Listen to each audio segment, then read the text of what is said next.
I had that. Hi, Mary. Nice to see you. Happy New Year. Hi there, how are you? Happy New Year. Oh, thanks. I know. I think my technology at home still have coverage. Thank you, everyone.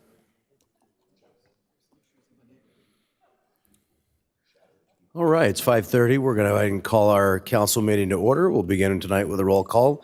Our City Clerk, Kathy Valdez. The record shall reflect that all members are present.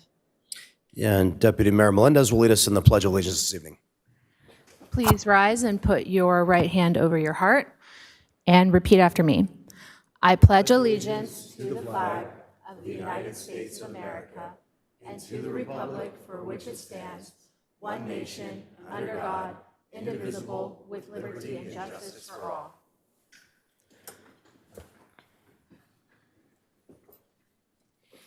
And our City Clerk, Kathy Valdez, has some procedural items.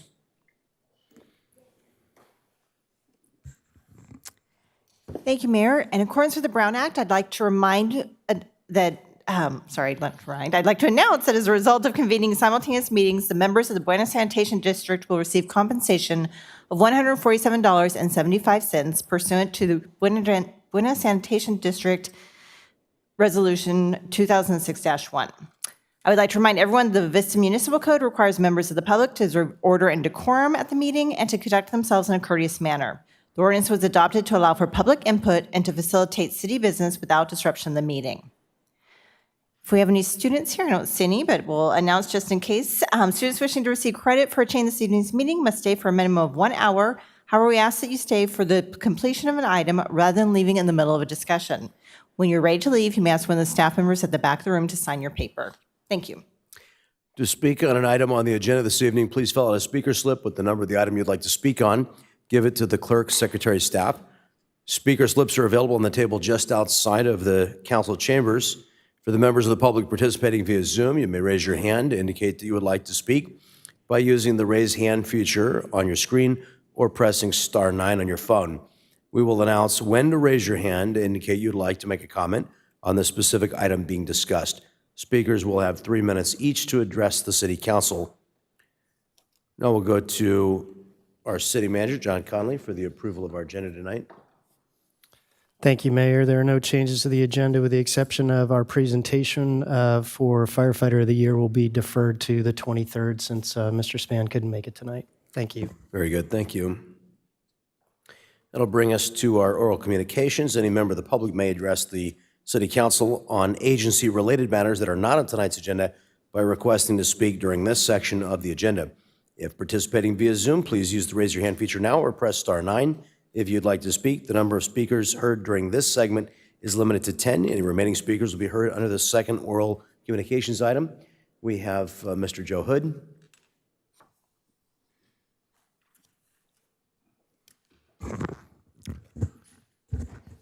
Good evening and Happy New Year. The Paris Accord agreed to keep temperatures to no more than 1.5 degrees above historical averages to protect the planet. 2023 was 1.48 degrees centigrade hotter than pre-industrial averages. We have smashed the world record by a huge margin. We're well outside the safe operating space for humanity. I ask Vista to declare a climate emergency and act accordingly. 2, why do you have a bank account? Is it possible that unexpected events lie in the future and that having reserves will help bridge potential problems?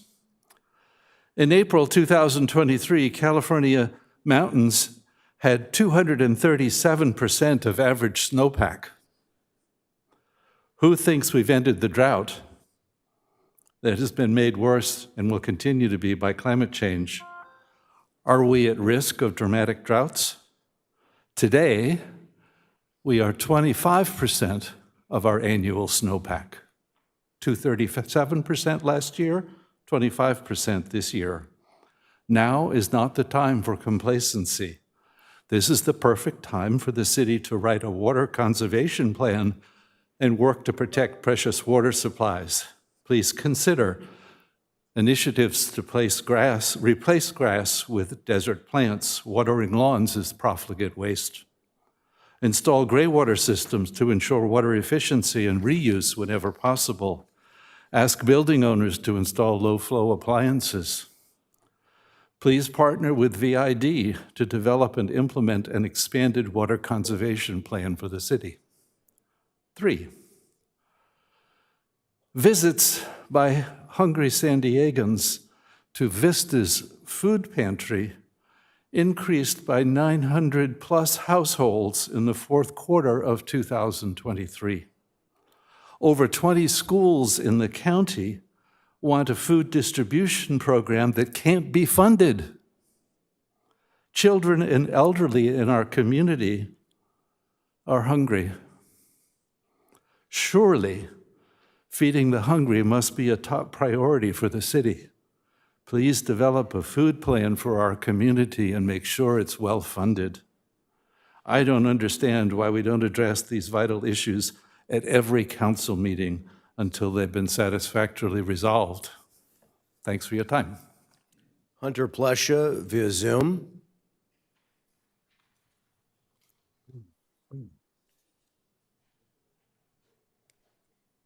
Hi, can you hear me? Yes, we can. Honorable Mayor and council members, thank you for granting me an audience today. My name is Hunter Plesha with Forager Data, and I'm here to bring your attention to Vista's problem with unlicensed business activity. Section 5 of the City Code states that the purpose of the business license is for raising municipal revenue. Unfortunately, much of that revenue is missing. During a recent examination, I saw a large amount of citywide business activity clearly subject to Section 5, operating unlicensed. This means that the City of Vista is leaving a considerable amount of money on the table every month in lost revenue. I imagine the city currently has measures in place for business license enforcement. Whatever the methods, they're not working, or at least not enough. That's why I'm here. I'm referring to the large amount that's been going undetected, and it's been going on for years. While I can tell city staff about this, they're often unable or unwilling to do anything about it individually, likely because there's no easy fix, so it gets ignored. This is why I'm addressing the City Council. The problem of lost revenue is now brought out into the open so the council can officially be made aware. This creates a fork in the road. Will the City of Vista allow the code violations to continue? Or will the city finally capture the lost revenue that's duly owed? Should the city decide to capture the lost revenue, I can help. My company specializes in identifying and addressing businesses that have skirted the city's license requirement. We can find unlicensed activity that's virtually undetectable by all other means. And we work with cities to report and assist bringing these businesses into compliance. We'd be happy to explore provisionary collaboration with the city, perhaps even a pilot program in which we assist the city in recovering lost revenue. Should this be your path forward, I can be reached at hunter@foragerdata.com. Thank you for your consideration. Deputy Mayor Melendez, did you seek recognition? Okay. Okay, that'll bring us to our consent calendar this evening. The recommendations on the following consent calendar will be enacted in one motion. Unless an item is removed from the calendar, any member of the public may remove an item by submitting the request to speak card to the clerk secretary by using the raise their hand feature on Zoom or by pressing *9. Items removed from the consent calendar will be considered immediately following the adoption of the calendar. We have 6 consent items this evening. Deputy Mayor Melendez. I move that we approve the balance of the consent calendar. Councilmember Contreras. I second. We have a motion and a second. Please cast your votes.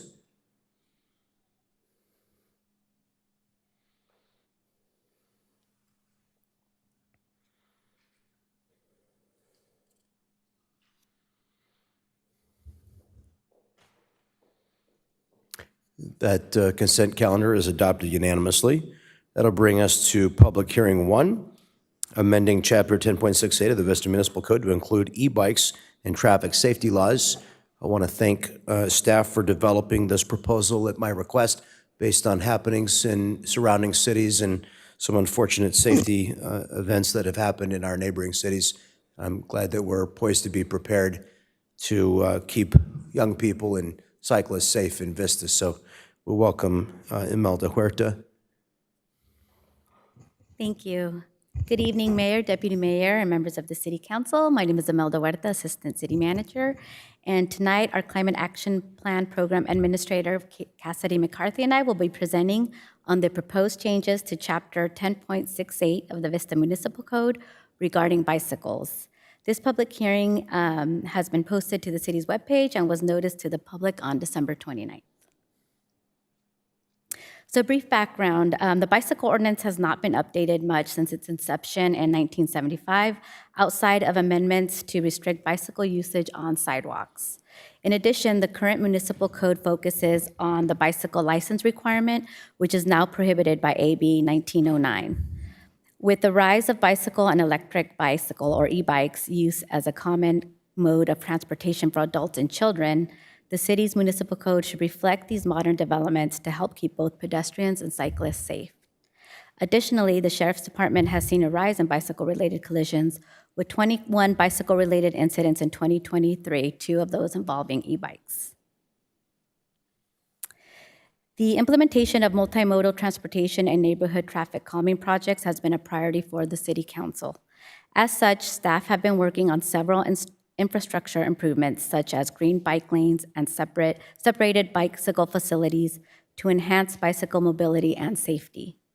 This updated ordinance is meant to supplement the infrastructural efforts as well as lay the groundwork for up-to-date bike safety. Staff has researched existing programs and policies at other cities, including Carlsbad, Coronado, Encinitas, Torrance, Ventura, and have engaged with local stakeholders, including the San Diego County Bicycle Coalition and our Sheriff's Department, to search for the best practices when it comes to bike law and safety. Additionally, staff is focusing on outreach efforts, which Cassidy will provide details on. Thank you. So other outreach that has been conducted with stakeholders is working with VUSD to understand the challenges schools are facing with e-bikes today and participating in their family bike education nights. The next family bike education night will be on Wednesday, January 31st at Roosevelt Middle School, and all other dates are posted to the city's website. In addition to bike education nights, city staff is working on updating the website to have information on general bike education targeted to Vista and plans to coordinate a community presentation about e-bike safety here at the Civic Center in 2024. A quick review of the revisions includes changing the definition of bicycle to include e-bikes, revised definitions of bicycle identification, bikeway, crosswalk, motorized bicycle or moped, motorized scooter, roadway, and sidewalk. Most, if not all, of these definitions are pulled directly from the California Vehicle Code or the California Streets and Highways Code. Staff also recommended the bicycle license, staff also removed the bicycle license requirement and added sections on riding bicycles, bikeways, dismounting in crosswalks and on sidewalks, bicycle parking, traffic and safety laws that apply to persons riding bicycles, motorized scooters and motorized bicycles, and enforcement. So the section on enforcement does grant the sheriff, captain, or designee the ability to allow first-time violators of this chapter to complete a law enforcement department-approved bicycle safety course in lieu of paying a fee. Lastly, all of the revisions proposed were presented to the city's traffic commission, and they were approved by the traffic commission on December 6, 2023. There were no questions, comments, or concerns raised by the commission or the public during that meeting on December 6th. With that being said, it is the staff's recommendation to City Council to adopt the proposed ordinance and changes to Chapter 10.68 of the Vista Municipal Code regarding bicycles, which aims to promote pedestrian and cyclist safety. Thank you for your time. Assistant City Manager Imelda Huerta and I are available to answer any questions you may have regarding the updated code and ordinance. Councilmember Green. Thank you so much, Mr. Mayor. We don't have any speakers on this item. We do have a speaker on this item. Thank you very much. No problem. Go ahead. Joe Hood.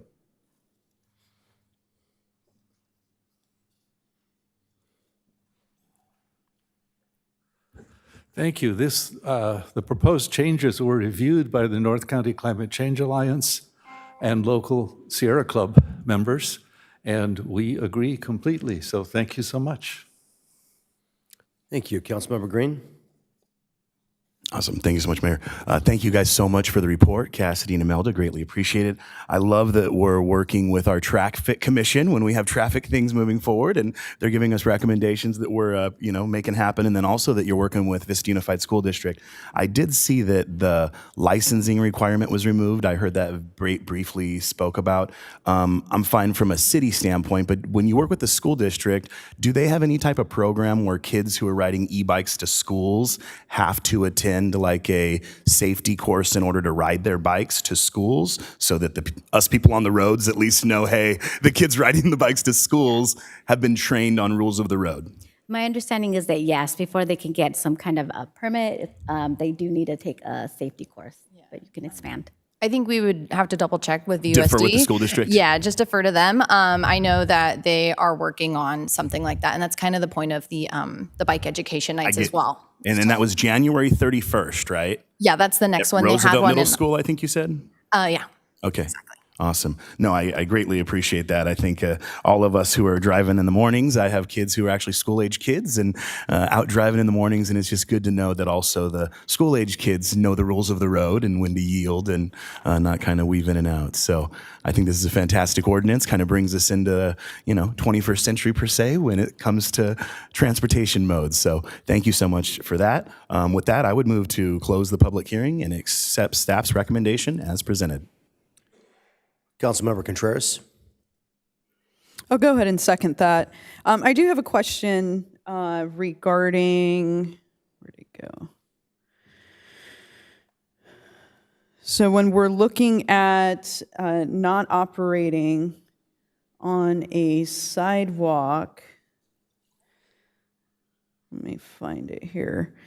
It says that there's an exception if it's part of the bicycle master plan with proper signage and striping.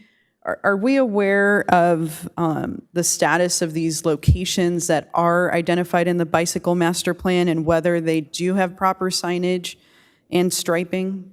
Do we have an assessment of that? So I'm going to answer that. We do have some sections of the bike master plan that rely on sidewalks in some very pinched areas of our arterials, but we have not made the improvements yet to put the bike lane, class 2 bike lane onto the sidewalk. So in the future, when we make those improvements, assuming they come, we'll make the appropriate markings at that time, but currently none of the designated bike paths in our bicycle master plan are on sidewalk facilities. Okay. And when you say in the future, what is what do you consider the future? What's a ballpark range? So the primary areas where this would happen is like Melrose near the courthouse is an example where it's a 6-lane road that there's no bike lane room for. There's a wide sidewalk there. So at the point that we decide to make that improvement, I don't have a time frame for it now. When we bring the bicycle master plan forward or the general plan, we can talk about that. I know it's in there now, but it currently hasn't been implemented. And we will be discussing the bicycle master plan this year. Yes. Okay. Yeah, you know what, just as a offline, if I could be provided information using our GIS system, like how I request maps all the time, so a map that shows these areas. I'm very curious to see where they are in the city, especially as we are investing a lot of the public's money into protected bike lanes. It would be great to see where else this potential network can be. Melrose, we already dedicated funding to doing protected bike lanes on a section of Melrose. So it'd be great to see these areas that we're talking about right now and what kind of gaps are between the areas that we've approved and the areas that we think we'll be approving in the future as long as we get funding. So I appreciate that. Thank you. I notice I don't see helmets referred to in the revised ordinance. I searched the document for the word. It's not there. Yeah, it's because it's technically so it's in the area of traffic traffic safety laws. It doesn't call out helmets specifically, but that is because it refers to the California Vehicle Code and the rules laid there. So the California Vehicle Code already requires the wearing of a helmet. I don't know the exact terminology, but I do believe it's like if you're 16 and under, you have to wear a helmet, but not adults. Adults are not required to wear helmets. Okay. I think we should require everybody 18 and under to wear a helmet. It might be 18 and under. I'm not quite sure. Does our traffic engineer know the answer to that? No? No? Well, that was one of the things that we had specifically discussed. Was Yeah, the helmet, and I thought we were going to specifically address this. I mean, the number one thing that we can do to save the lives of young people in our community is to make sure that they're wearing helmets. And the California Highway Patrol has given out helmets in our parks, so I know they have funding to distribute helmets. So I really wanted to see that discussed here. Yes, it is 18 and under. It is already. Confirmed, yes. Okay. And I want to make sure when we talk about enforcement that we're including that we're going to be doing some targeted enforcement operations to give first warnings to young people that are not wearing a helmet. And hopefully we'll figure out some way to be able to offer helmets to them if they can't afford them. Deputy Mayor Contreras. I just want to speak to the point that you're making, Mayor Franklin. I do believe that we, in our budget, when we were allocating the year-end fund balance, we did earmark $15,000 for bike helmets. So it would be, do we have a policy as to, or a framework as to how we're going to distribute helmets through that funding? We have not developed that yet. We also have a program for rebates for e-bikes that we need to develop, so we're putting those together and bringing them back to council. Okay, so for those will be discussion. paired, because I know we talked about the rebate. Yeah. That's $100,000 that we set aside for training and for a possible e-bike rebate. So if You that bet. should be coming pretty soon to the council then. Yeah, we're working on it right now. Okay, sounds good. And then I want to speak to targeted enforcement. I totally understand what you're saying. The only thing I would ask is that every district be targeted equally, because what I don't want to see is a particular area being over-targeted and that not being spread out equally amongst the entire city. Thank you. Yeah, just to be clear, I'm not angling to write children tickets at all. But we've been extremely fortunate that I don't believe we're aware of a young person who's died yet in Vista on an e-bike, but several of our neighboring cities have had young people that have died. And I'm terrified that it'll happen in our city. And it's one of the reasons why. And I want to mention Gary Garrettson particularly urged me and maybe some of the other council members in bringing this forward because he was watching what was happening in the other cities. But I think it's really important that we really have a grasp on what we're going to do on helmet enforcement. So if we're going to bring back the rebate program, that's an incentive to undergo some training, then I think maybe we could talk more about what we're going to do on helmet. And I'd like to really create some publicity around helmet enforcement. And I agree. I mean, the biggest reason to spread it around all 4 districts is we want to save everybody's life no matter where they live in the city.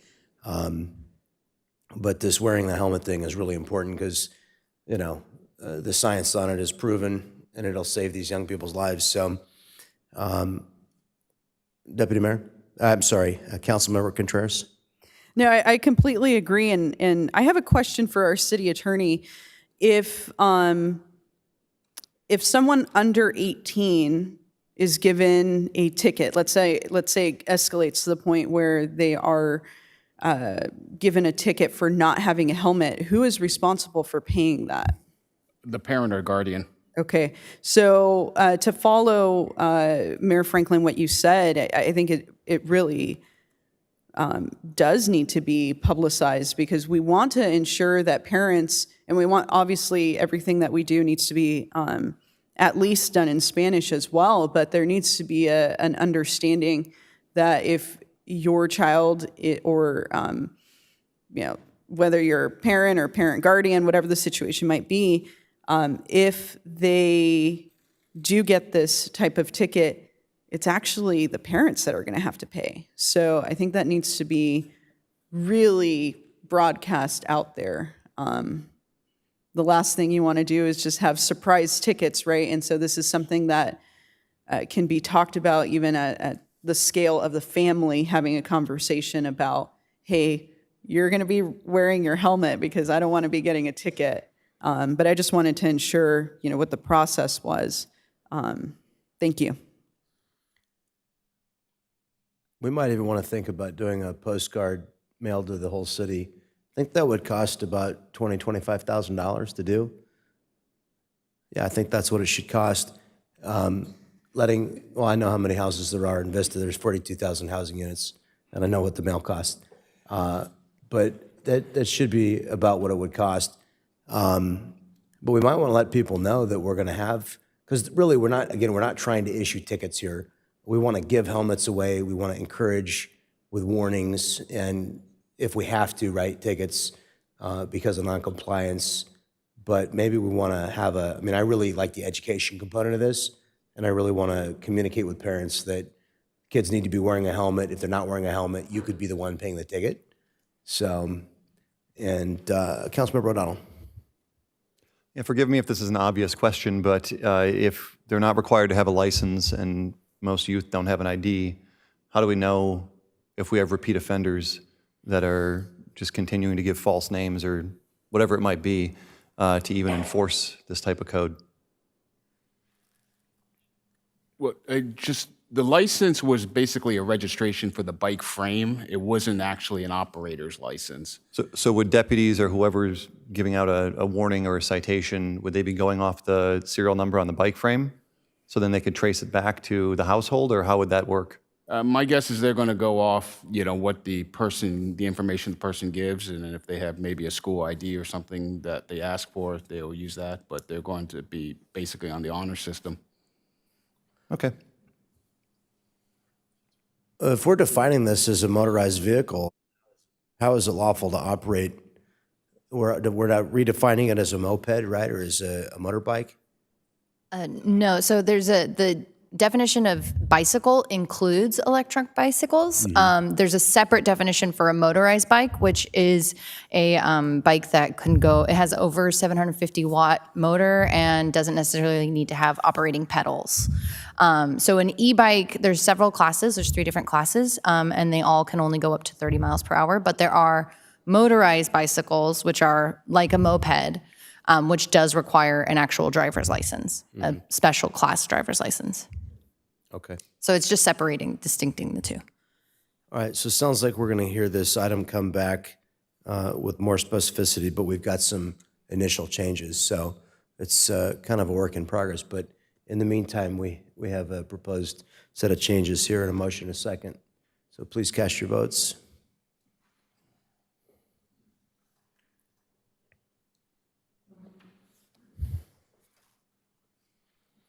That item is approved unanimously.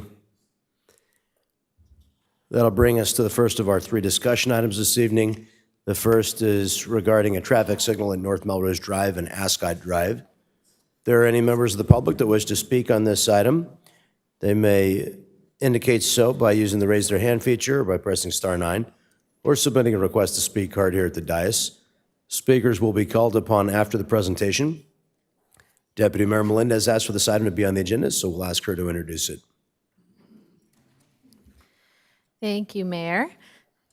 Thank you all for being here today. I have a few slides, if we could have the city clerk pull those up.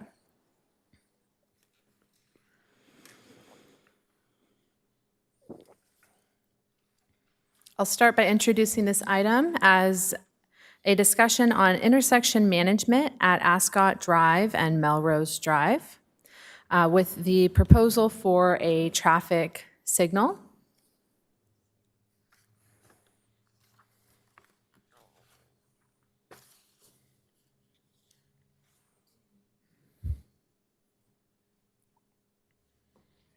Beautiful. All right, to start, I want to share the actions to address the intersection of Ascot and Melrose. In March 21st of 2023, Ascot and Melrose met the warrants for traffic signal, and it received the highest score. This was included in the agenda packet. You can see the scoring criteria. On October 24th, I brought forward a proposal for a raised median to prevent the prominence of accidents from left-hand turns.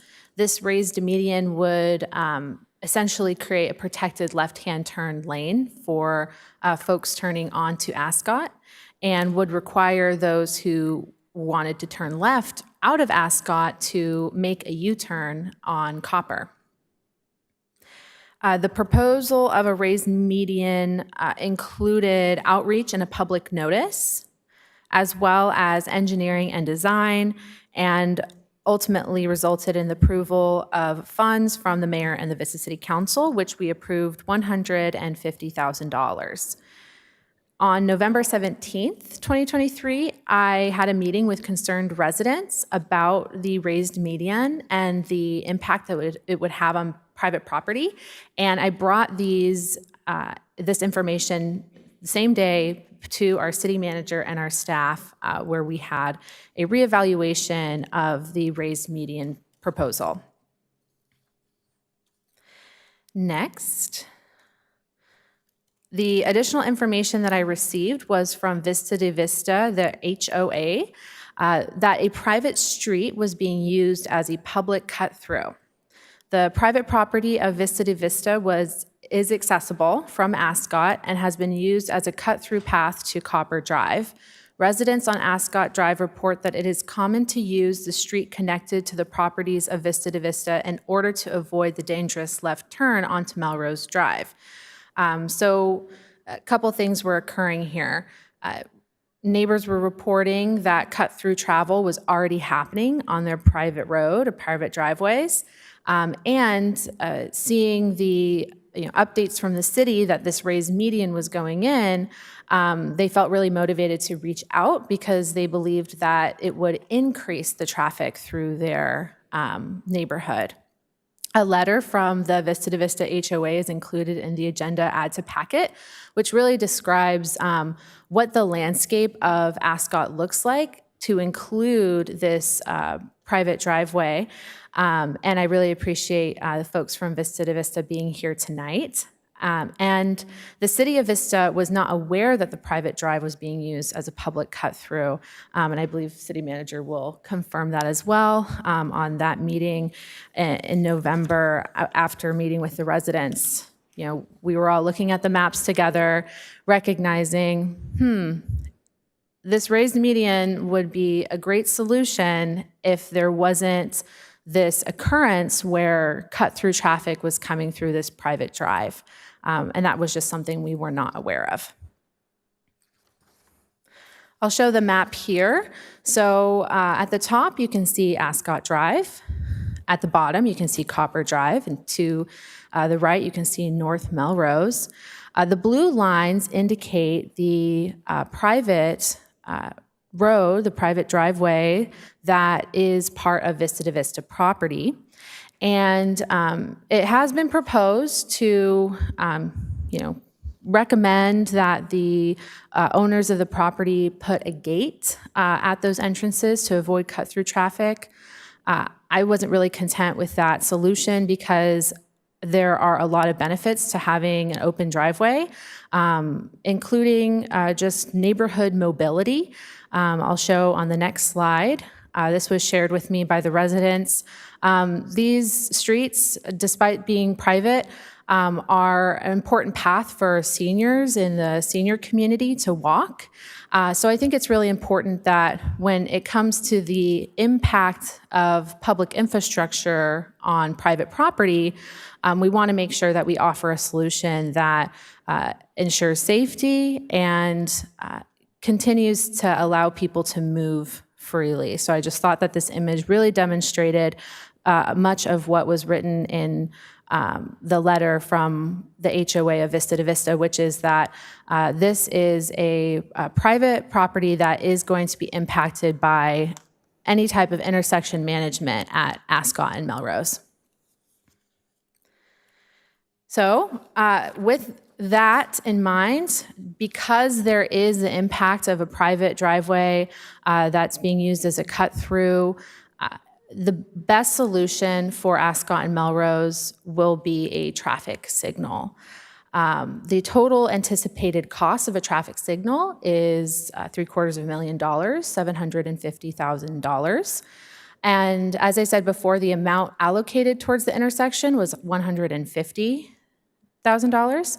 And so the remaining funds needed would be $600,000. We do have funds available. In working with the city manager, we identified several different funding sources, and RTCIP funds would be the most appropriate use of funds for this type of project. There are specific funds specifically designed for roads like Melrose, and maybe the city manager could give us a little bit more of a description of those funds. Could you tell us a little bit more about the RTCIP funds? Sure. So RTCIP is a fund that SANDAG requires us to collect for new residential development within the city, which is intended to pay for regional arterial improvements on the roads that carry regional traffic through the city. So as Melrose is a regional arterial, this funding would be appropriate to use in that location if so desired. Great, and thank you so much, Mr. Conley, for working with me in identifying funding. I know that that has been a great challenge when it comes to signaled intersection. It's just finding the appropriate funding and the appropriate design. There are a lot of solutions for this intersection. Other people and neighbors have suggested roundabouts. I believe that the raised median would have been a perfectly fine, safe solution had it not been a solution that actually impacts the private property there. So with that new information, I believe it is best to advocate for a traffic signal. So I will go ahead and make a motion that we direct staff to move forward with a signal at Ascot and Melrose using funds available from the RTCIP funding source. And finally, a few more thoughts I wanted to share. I would ask, with the next slide, I would ask that the design include elements that are preferred for pedestrian and cyclist safety, such as bulb outs, pedestrian crosses, and other enhancements. There's a lot of activity in that neighborhood, and when I met with folks in the neighborhood and we were talking about a signaled intersection, it wasn't just for cars. It was also to make it easier for people to cross to go to General Murray, to be able to access the roads that take us to our downtown. So I think that making sure that it is a very enhanced intersection would be my priority. I also want to continue to improve our cognizance of the public right-of-way and private impacts. I've had challenges with some of the maps that we have in our city. Even recently, I was working on a petition with some neighbors, and we were expected to get signatures from different properties. And some of the properties listed on the map didn't match up with what we were seeing on the ground. And so I think that we could continue to improve our understanding of our roads and our private properties so that we can have a better understanding when we move forward with different developments. And I would also like to discuss the anticipated timeline for engineering, design, construction. According to conversations with the city manager, that timeline is about 9 months. It could be more, it could be less, but it generally will take some time. And in consideration of that, I do think that we need to have some sort of safety solution in the interim. Just last week, there was another accident at Ascot and Melrose, and 9 months is a very long time to, wait for the solution of a traffic signal. One of the solutions that we could venture into in the temporary, in the in-between, if the council approves this traffic signal tonight, is to do a temporary left turn lane. This is something that we can do with our public works funds. We can put up a temporary median that would be there for the 9 or so months that we would be waiting for construction of the traffic signal. That way, if there are any, risks or improper turns or, speeding drivers in the 9 months that lead up to final construction, then we at least have some sort of mitigation. So I would love to hear what my council thinks about that. And I also want to acknowledge that a signal does not solve all the traffic and safety issues. We know that people blow through red lights all the time, and that instruments like a traffic circle are 78% safer when it comes to speed and fatalities and accidents. So I just want to acknowledge that this whole corridor of Melrose needs to be reimagined with neighborhood safety in mind. And I think that we could definitely venture to have more conversations about how we're going to make it safer for the next 10, 20, and 50 years of, folks living in this neighborhood. Not only do I want to see in 9 months, a traffic signal going in to really resolve issues with cut-through traffic, with the private property being impacted, with people not being able to turn. But in the long term, I'm always wanting to have a conversation about how we're going to be more safe and sustainable. So thank you so much to the neighbors who participated in these discussions, and I'd be happy to continue this conversation. Thank you. I'd like to hear Mr. Hassanen's opinion of the proposal, our traffic engineer.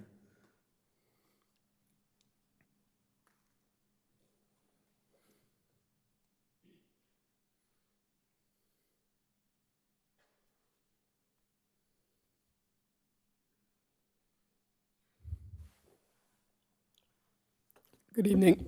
Good evening, Sam Hassanen, City Vista Traffic Engineer. Yeah, given the traffic conditions at the intersection and that it had met the warrants for traffic signal, as well as it's the #1 intersection on the traffic signal priority list, and also given that the raised median did raise concerns with the neighborhood as far as shortcut in traffic, I think this is the best solution for the intersection.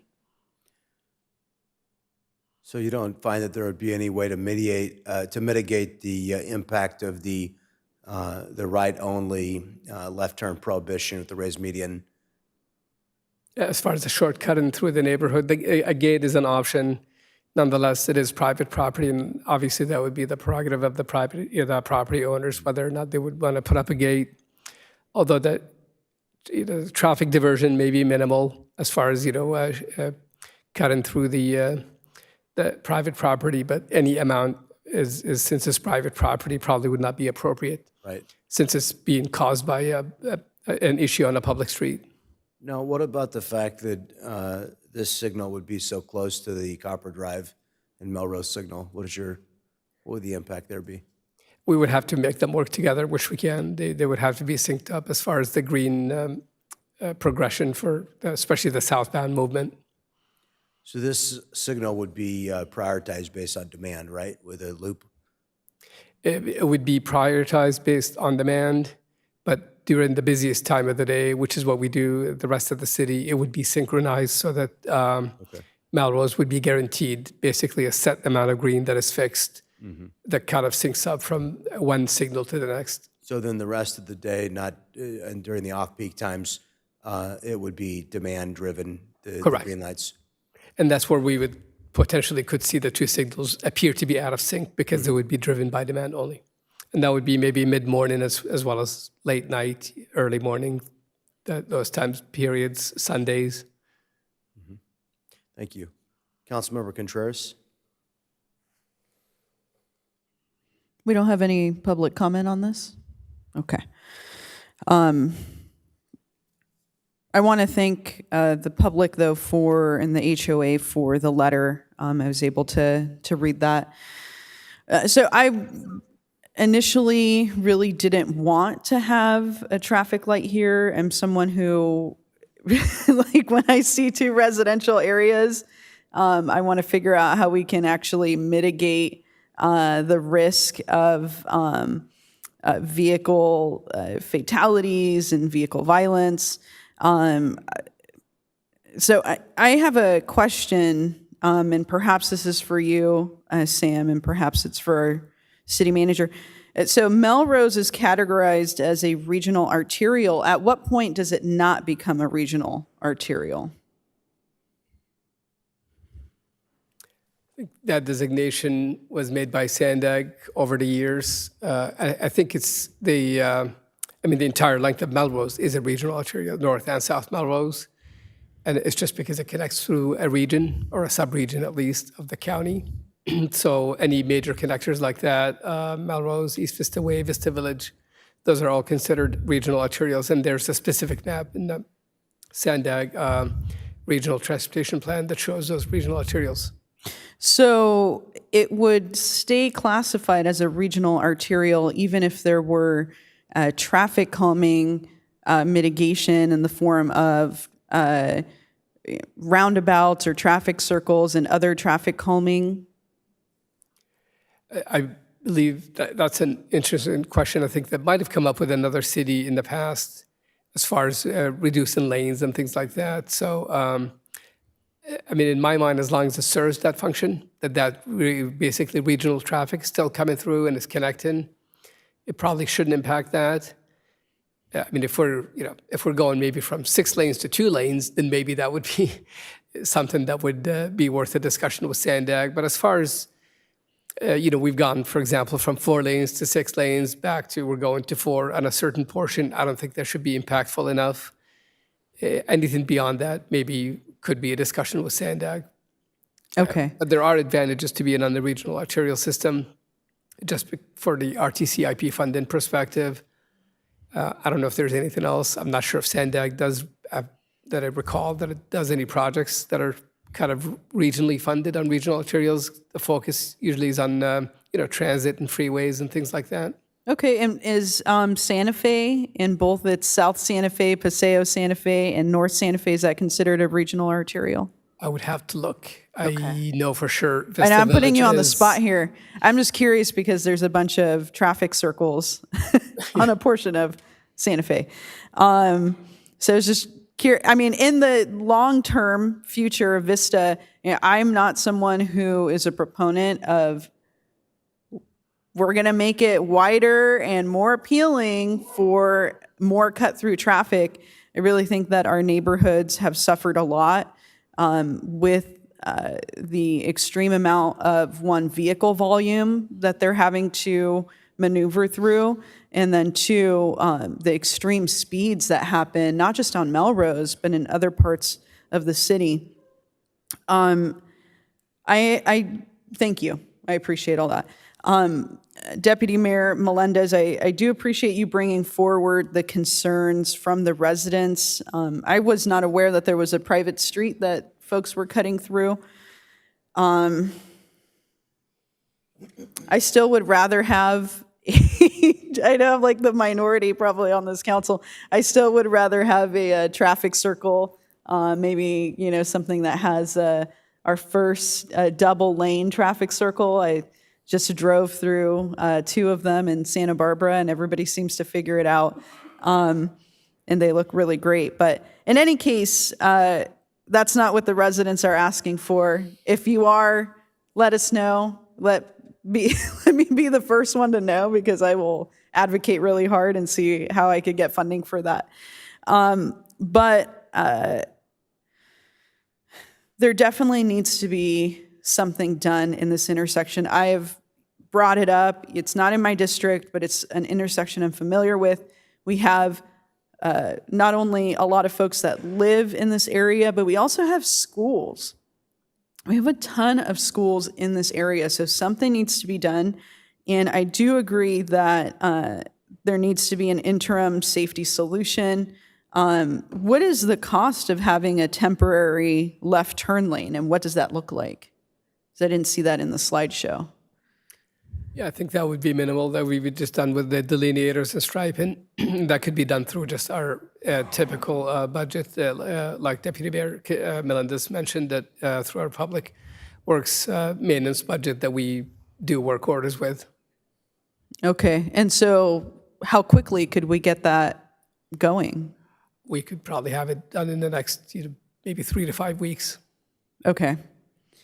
I would be 100% for doing that. I definitely don't want months to go by and another accident to happen. Unfortunately, this is something that we continue to see in this stretch. I'll go ahead and second the motion. And yeah, thank you. Just out of curiosity here, so we haven't made any changes at all to date to the design of the intersection from a year ago. Other than green bike lanes recently, nothing. So we're going to get kind of a 9-month look, or at least a few months, to look at how this would function with the restriction that's other than a traffic light. That gives us some time to think about it. We can begin to plan, and we can also make observations and continue the discussion about it. I think probably a traffic light is the best, but since we're going to have the benefit of observation, maybe we can continue to analyze it. Councilmember O'Donnell? Thank you. Just real quick, you said that there were other funding sources identified. What were those? We have, I believe, some traffic impact fees that are available, as well as about $400,000 in remaining year-end fund balance. Okay, and then for the RTCIP, what other uses does it go to? And I guess my question for that is, I know on South Melrose, there's been potholes all over, especially during the winter time when it rains more. And would this, depleting it down to roughly, $50,000, would that impact the ability to maintain the roads? No, we use different funding for the road overlays and reconstruction projects. This funding is primarily used for improvements like signals, road widening, road diets, roundabouts, those kinds of CIPs. This RTCIP money and the traffic impact fee money is typically used for those types of capital projects. Okay, thank you. Sam, did we do any studies on current cut-through traffic through the neighborhood? We did collect some traffic volume counts at the driveway entrance to that property, the Vista on the Ascot end, as well as at the Copper end. We wanted to document kind of a baseline just in case we do, whether it's interim or permanent. It sounds like we might be doing the interim, so we do have the data documented right now. Okay, and then there's been 8 accidents, and then I believe the deputy mayor said there was one recently, just this past weekend, so it would make 9 in what time frame? In the past 5 years. So the 5 in our records already go through August 2023, and that's, 8 in the past 5 years. Mostly related to people pulling in and out. Some were just kind of random, like rear ends, things like that, but mostly related to the intersection control. Okay, and then Vista's going to continue to grow, right? We keep adding more residents. It's a city that we're trying to bring people into. As the city grows, do you think that this is a permanent, long-term solution if we were to just put in a turn lane, or would a traffic light make more sense in the long term as a solution to avoid this in the future? I mean, a traffic signal is definitely the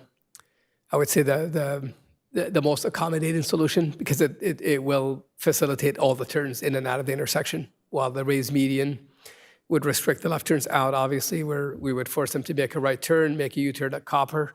That could be a long-term solution as well, if it's built with a raised median and just kind of becomes the norm, part of the intersection. But a traffic signal is more accommodating. And just for the record, a traffic circle would not work in this location. Just based on the volumes on Melrose, I mean, the Melrose or the volumes that I've Ascot obviously are not that high, but just the volumes in Melrose obviously are very high.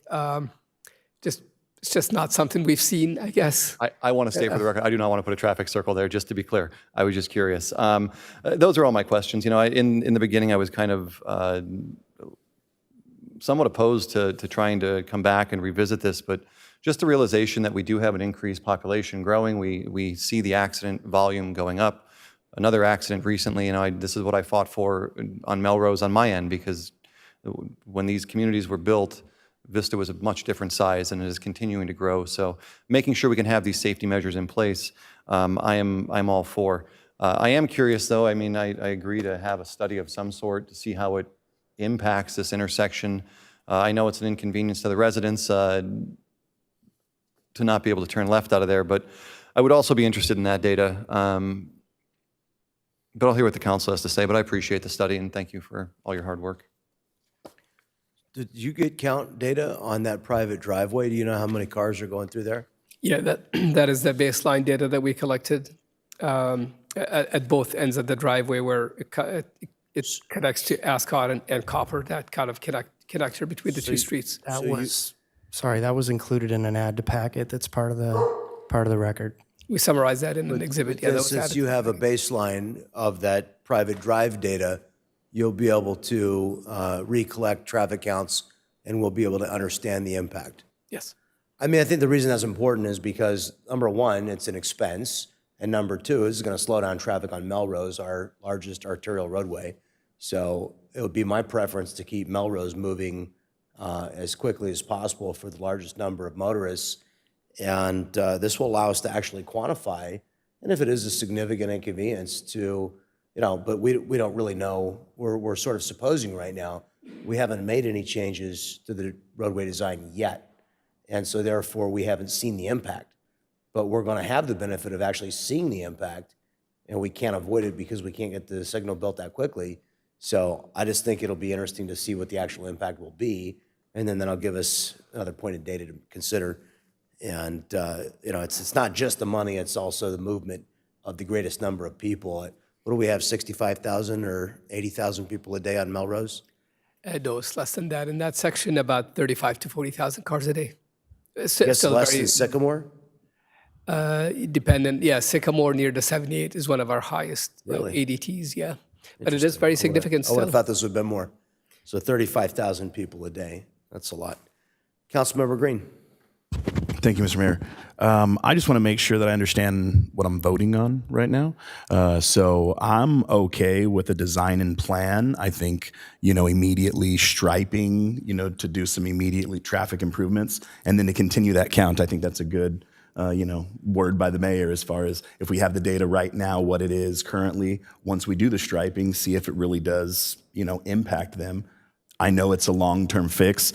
I do want to make sure, I think kind of like Councilwoman Contreras said, that we're consistent as a council, because I've had residents that complained for 8 years before I got on a council about wanting a stoplight in a particular location, fought for it, got funding. It came up here and roundabout instead, okay? Because roundabout's safer to cross. Roundabout is safer for everything. And then in this particular situation, we do have stoplights. I know it's an arterial street, but if we want roundabouts, throw a roundabout in. If you think that's the way the future is, I'm not going to vote for it, but let's at least stay consistent. If you're trying to get rid of vehicle violence, which I've never heard the term before, vehicle violence is an awesome term. I mean, when it comes to crashes and people getting hurt, I get it. I think in speaking with, city manager that this is the long-term solution, but I definitely think having 9 months to get the planning down and make sure we see what we're allocating the funds for and how we're going to pay for it is the biggest thing. I don't want to approve it and give $756,000 today without seeing any type of plan. So that's my biggest concern. So as far as what we're voting on, it's just the designing and planning, correct? So the motion, as I understand it, is to approve the signal going in there, to allocate the money from our TCIP, and to set up the temporary barriers for the time period between now and when we can construct the signal. Do we have a design for the signal? No, that would be part of the funding. So we're going to approve a signal to be built without seeing a design for it? No, we'd have to get it designed. Then we would bring it forward to council for bid award, and then the design would be Fantastic. part of that. As long as I get a chance to look at the money again, that was my biggest thing. So, and we are saying we want to do immediate traffic improvements temporarily that aren't going to cost us any money, really, right?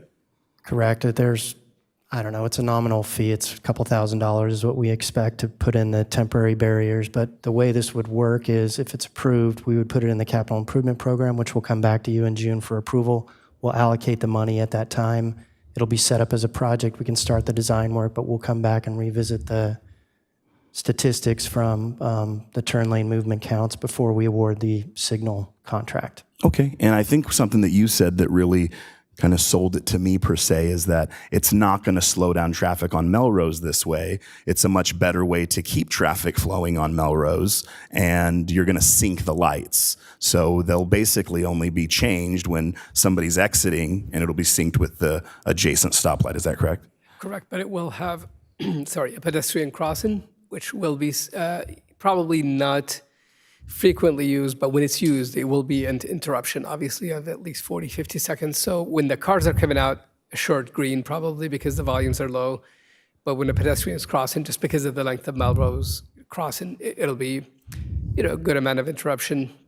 So it shouldn't have a substantial impact on Melrose, but it will at stops. There's another crossing at Copper too, right? So there's two correct, pedestrian crossings, right? One after another too. Yeah, and that's where the schools cross. I believe there's a church school as well as the high school across the street. And I think that's question 2. Will the pedestrian crossings be synced? That would be difficult to do. Okay. Just because based on the demand, obviously where a pedestrian comes Because when you're up, crossing at Copper, you can't make the lights just cross at Ascot at the same time. That way it's like... you wouldn't want to stop, the Melrose traffic in Ascot if there's no pedestrian there. So you really want them to work independently. I hear you working. Okay. No, I think it's a good idea as long as we're not spending the money right now, just getting a design. And I do want to see some type of change there immediately. The fact you just had an accident there, anything we can do to curb behavior at that intersection would be really good. So thanks for bringing it forward. Thanks for working on it. Deputy Mayor Melendez. Thank you for everyone's comments. I'm excited that I hear consensus about having temporary ballards put up. When working with Sam and with the city manager on this intersection, I learned that that is something that we can do, right? And so we can imagine that there could be a temporary pop-up infrastructure placed in different intersections, right? And for this intersection, I think the community appreciates that, I brought this forward, this raised median forward, and we approved it a couple months ago with the intention of improving safety in the area. And I truly do believe that it would improve safety and keep things moving and flowing in a way. But at this point, with the new information and conversations I've had with the residents there, I know that it's not the best option. And I really do believe a traffic signal is the best option. So this motion today, we will see a design come back before this council, right? And the public, y'all will get notice of that as well, so you can continue to participate in the discussions. But we are committing today to finance intersection management at Ascot and Melrose, and to put, $750,000 towards what could be a traffic signal with hopefully your approval in the design phase. I'm committed to that, but I understand if you want to see more information, that's totally, your prerogative. I know that we do have a little bit of data on the trips that are taken through that private road, and I'm not sure what the impact would be before or after, but I do know that if there is an intersection that allows people to turn left safely, then they wouldn't need to cut through that neighborhood. And so that's why I'm committed to not only addressing the safety issue of that intersection, but also the quality of life and the ease of movement for the neighbors here at Vista de Vista. So, we are committing to financing a traffic signal, and I want us to see that through. I know that when I was having a conversation with the folks in the lobby here, I think that there's a concern about a bait and a switch, right? Which I think you're alluding to, Councilmember Green, that we don't want to switch it up on people. I'm bringing this forward and I'm changing my mind, right, about the raised median because I got new information. We'll continue to be transparent about the information that we have and the data that we have. City Manager, do you know if there's a specific timeline for when we would be collecting that additional data? I think we could collect it as soon as maybe 3 to 4 weeks after we put in the interim delineators, just to kind of have things settle down. But it's an easy thing to do once we put in the simulated Reeves median, then we can just have our data collection contractor go out and do the study again. Okay, I would be interested to have that. I'm sure the residents would be interested to know what the impact is on their private drive as well. But I appreciate everyone's support on this because, the reason why financing a signal here is warranted is because this intersection did meet those warrants, and they're number one for a traffic signal. So despite wanting to do our very best to have more cost-saving solutions, I understand this is a high cost, and I do believe that it is the best option for safety and mobility in that area. So do we need to change the motion to include the temporary ballards? I think there's consensus here. Thank you. Councilmember Contreras. Thank you to my council for such a great discussion. I do just want to say, Councilmember Green, that I know that you're very hurt. Your feelings are hurt about the roundabout that we're going to have at Gaia Jules and Beaubier. I just want to set the record straight that when I first was elected in 2018, I immediately talked to our then city manager, Patrick Johnson. He told me there would never be funding for this light. It was number 6. And when you say we fought for this, I fought single-handedly for this to be raised to the level of not number 6, but number 1. We're going to get this done.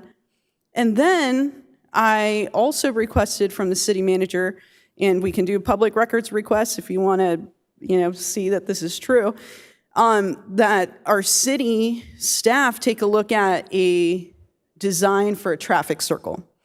The reason being is that a traffic light in that area was going to be 80 feet of someone needing to walk across on a downhill where people constantly race. And this is where our districts meet. I'm on the Northgate side and you're on the other side. And I'm really happy that we were able to put funding forward, get a traffic circle. I went door to door. There's some folks that were opposed. They went to the traffic calming discussion. They were then, elated to see that the traffic circle there would not cause a lot of the issues that some folks thought it was going to cause. So I just hope that we can move on from that situation, and I really look forward to that intersection being 78% safer with only 24 feet that people need to walk versus 80 feet, because it's an important part. So I understand that you want to bring it up again, but it's a done deal. And it wouldn't be consistent to put a traffic circle here at Ascot. I wish it would fit that consistency, but it's, that's why I'm not advocating for one in this location. But on Beaubier, I really hope that we can reduce speeds and make it safer for all the kids that go to Beaubier Elementary, Vista High School, and then down the road, Foothill Oak Elementary. So thank you so much. Councilmember O'Donnell. Sam, you said about 3 to 4 weeks for monitoring cut-through traffic. Would that be the end of the monitoring from that point, or would we go back to it and revisit it just so we can have a more accurate count, say 5 or 6 months from now? Yeah, no, what I was, I guess, referring to is that we want to put in the temporary solution, then wait about 3 to 4 weeks just for everything to settle down, for people to establish their patterns, because the count is only done over a day period. And then we're just kind of picking out like the morning, midday, and PM peaks just to kind of make it simple to look that at. answers my question. I actually much prefer that. My other question is, do we know if this neighborhood has speed humps that go through these private streets?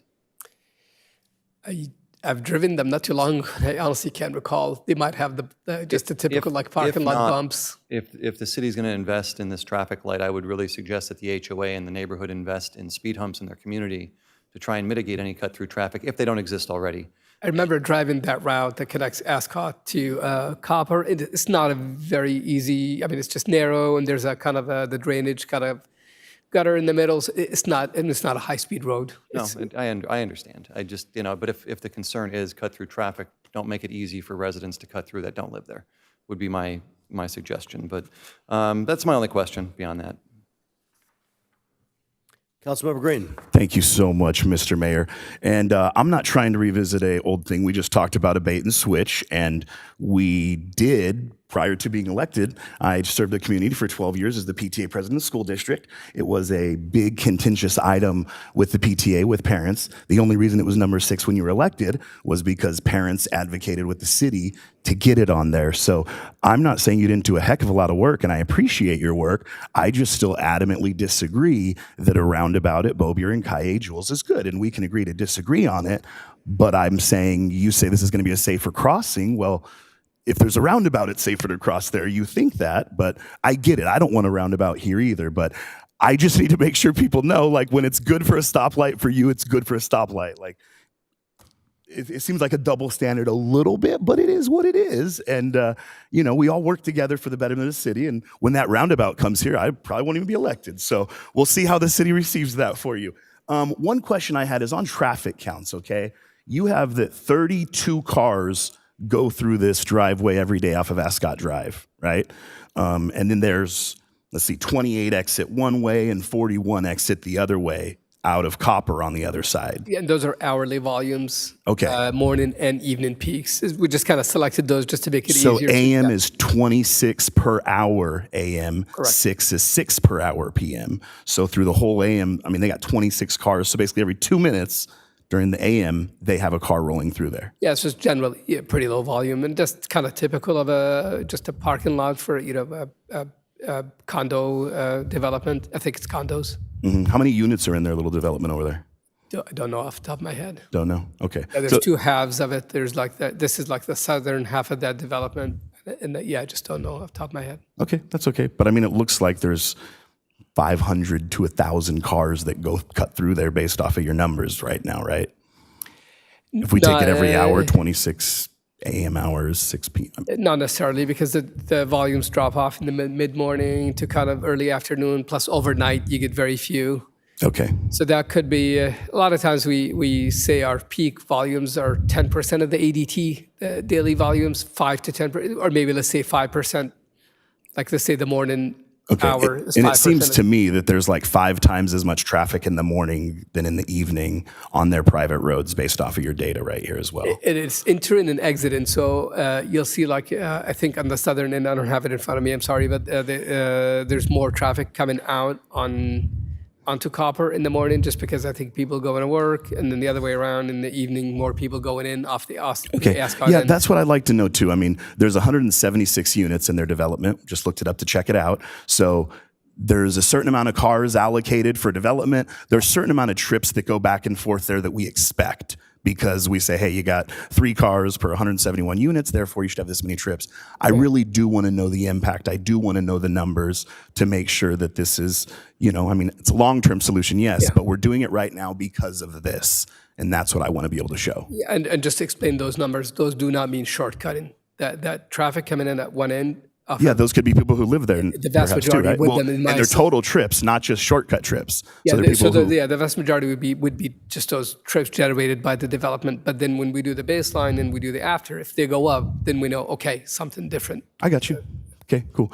Now that I have all the data, 176 units, this many trips per day, that gives me the formula to figure out what the impact is on this road. So I appreciate your time. I'm ready for the vote. Thank you. Okay, we have a motion, a second. Please cast your votes.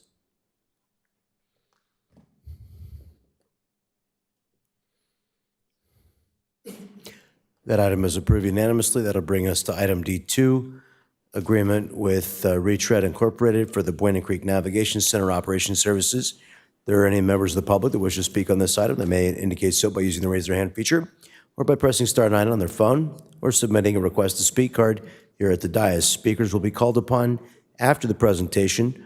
Our Homeless Services Program Manager, Jonathan Lung, will introduce this item.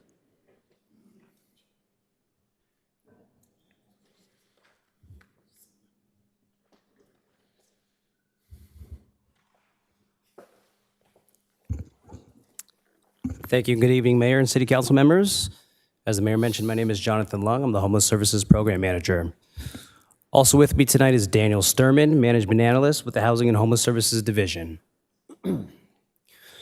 This item recommends an agreement with Retread Incorporated for Buena Creek Navigation Center Operator Services.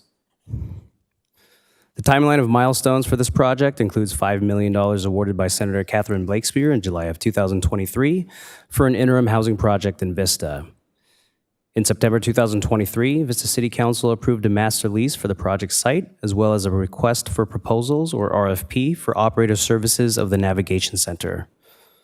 Later in December, a memorandum of understanding was executed between the cities of Vista and Encinitas, and on January 1st, 2024, one master lease was executed with a second anticipated for February 1st, 2024. The RFP for operator services was made available between September 29th and November 29th, 2023. On December 13th, an interview was held with Retread staff, who were notified of selection and award on December 15th, 2023.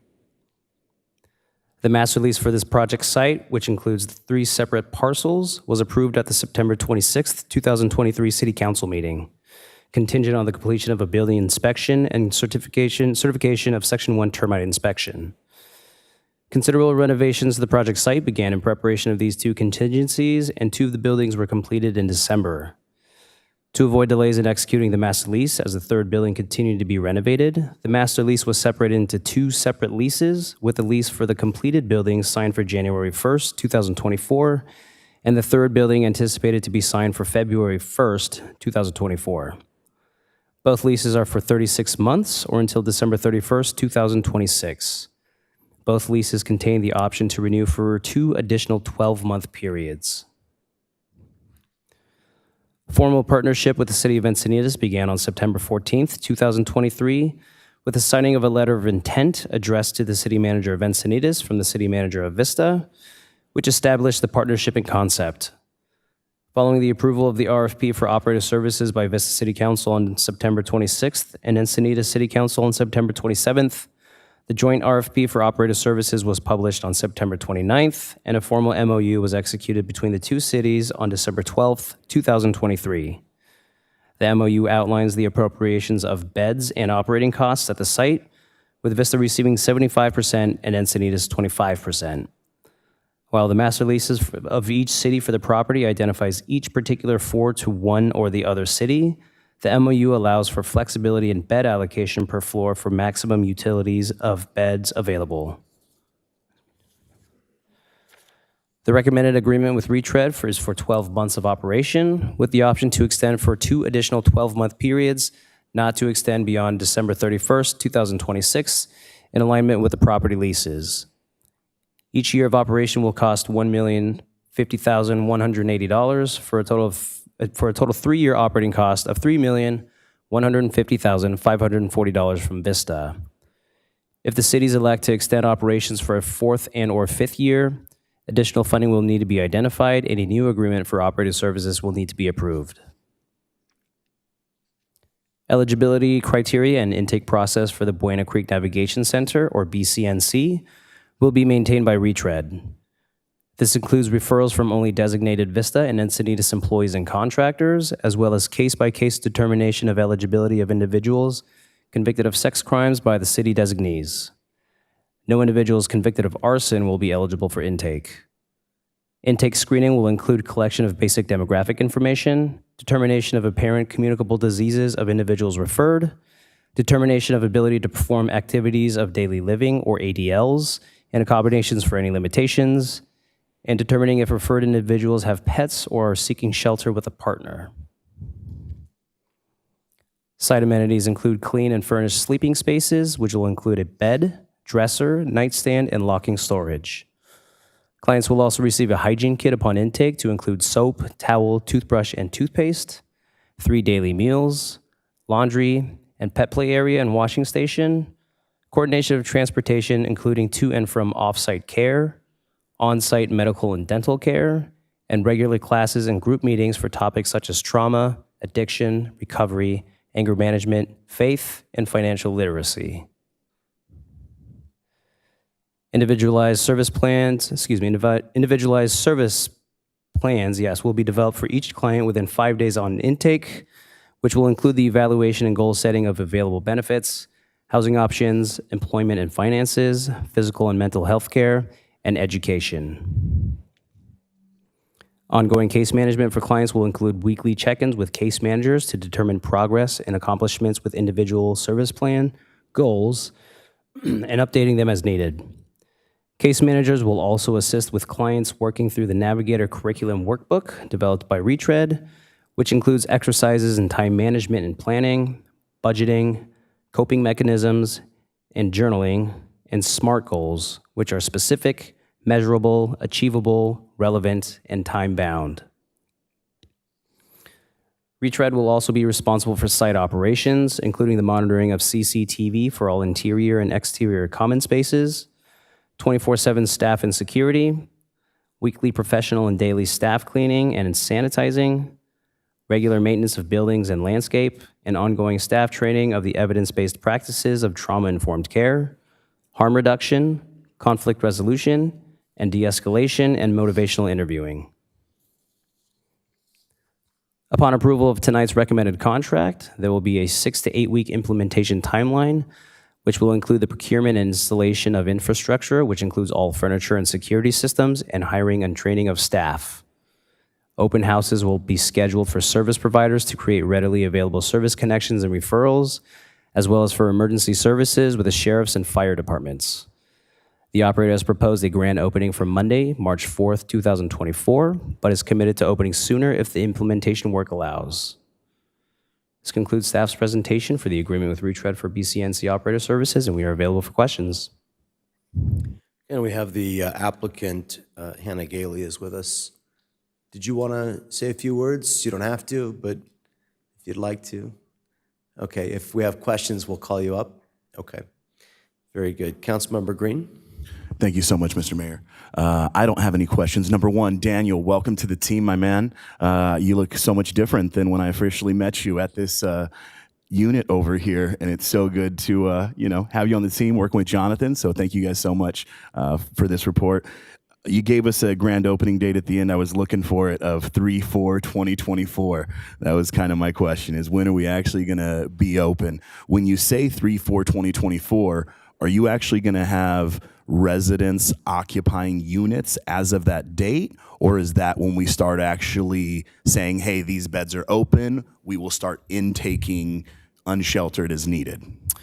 I think that's a conversation we'll have with the contractor. We'll probably be able to start taking referrals before that opening date, and we might be able to intake clients the day of. Otherwise, we will open referrals on that date. Okay, and that's kind of what I was wondering is I would assume Retread's done their research on what our unsheltered numbers are, what type of unsheltered person is going to be the best candidate for this type of housing solution, and who's going to fit the needs of their program the best. So that's really what I'm trying to figure out is, hey, when I walk, because we're probably going to be there, right? The day it opens, what are we walking into? Are we at a place that's still vacant, that's ready to go? Or do we get to meet residents who are going to be like, hey, thanks for this place. We're moving in the right direction, So that's what I'm looking forward to. I look forward to hearing that. And March 4th or sooner is great. If you want to open earlier, it's okay. We're ready when you're ready. Checks are ready to write, right, Mr. City Manager? Yeah, already written. Thank you. Councilmember Contreras?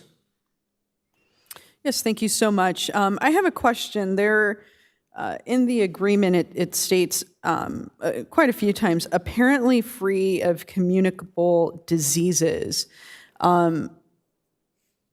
So does that mean that there isn't, because I see in our weekly updates when folks are, there's outreach that happens and then they're looking to put them to bridge folks into either shelter or a different form of housing, that there's TB testing. But I do not see anywhere in this agreement where that is happening. So my question is there going to be testing, TB testing, or is it just someone who appears to not have any disease or TB? Because sometimes that can be difficult to tell. The latter. So the TB testing requirement is for referrals to Haven House, specifically from their move to the Turk Center, which is a medical facility. So that is a requirement for that facility. As it is written, that is not a requirement in the BCNC Operator Services Agreement. It's just going to be, we don't have any medical staff on site to make up an official diagnosis, so just an apparent communicable disease, cold symptoms, anything that is obvious to the layperson. Okay, so in the event that someone does have a communicable disease, what is the protocol? So if somebody is seen to have apparent symptoms of a communicable disease, we will require some kind of a quarantine entry that could be in the form of motel vouchers that we will identify separately, or if space allows, if there is a room that is kind of isolated from the others, perhaps we may be able to utilize that, but we'll work with the contractor to make that determination. And that could be a flexible arrangement as well, depending on the situation. And this is something that the council, if, hopefully it doesn't occur, but if it does occur, we will be made known? Certainly, yeah. If there is an issue that we encounter at the site with a communicable disease that causes a disturbance to the intake process, that will be something that the council will be updated on. And by accepting this agreement at this time, if we do have an unfortunate circumstance where we do see a communicable disease occur, or, hopefully, like I said, it doesn't happen. Worst case, scenarios, it happens once, but in the event that we do see this, are we able to take a look at this contract and say that we need additional steps? Or is once we accept this, we can't do that? We always have the option to amend any agreement, of course, and so if the council's direction is to revisit how that intake process looks with the communicable diseases, we can certainly have that discussion. Okay. Thank you. Those are all my questions. Then we have a room in the upper house that was anticipated to be used for an initial quarantine. That has been part of the discussion. We haven't made a final determination. We may utilize that room for staff housing, but again, that arrangement might be flexible depending on our needs. Was that the plan, is to have a separate area for people to sort of enter the facility and be separate for a few days before they get brought into the group environment? Okay.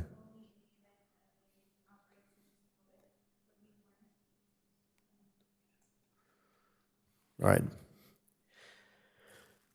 Deputy Mayor Melendez? Thank you. I'm really excited about this. We have the opportunity to bring on a service provider that will have a very, very intensive scope of work, right? These are activities that include referrals for everything from recovery to medical to mental health services, housing navigation, family reunification, daily wellness checks, medical advocacy, career support, income support, so many activities. Could I get some clarification on the total number of staff that we're expecting to run in the program? Yes, so I would refer the council to the exhibit found in the staff report. Excuse me while I pull this up.